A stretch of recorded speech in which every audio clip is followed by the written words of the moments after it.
yra labai didelis dalykas tarp vyro, kuriam tu patinki, ir vyro, kuriam patinka tavo dėmesys jam. O kaip atskirti? Vyras, kuriam patinka tavo dėmesys, yra aktyvus ir ieško tavęs, bėga iš paskos tavęs, rašo, tau skambina tik tada, kai tu nuo jo nutolsti. Nustoji rašyti, jis čia kaip čia, atsirado. Pradedi gyventi savo gyvenimą, jis atsirado.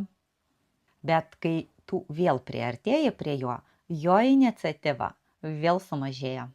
O vyras, kuriam įdomi tu, jis elgiasi visiškai kitaip.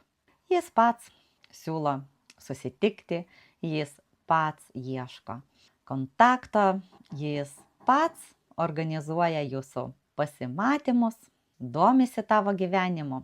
Todėl santykių pradžioje stebėk ne taip, kaip vyras intensyviai domisi tavo, galbūt dingimu iš santykių, o taip, ką jis tau rodo.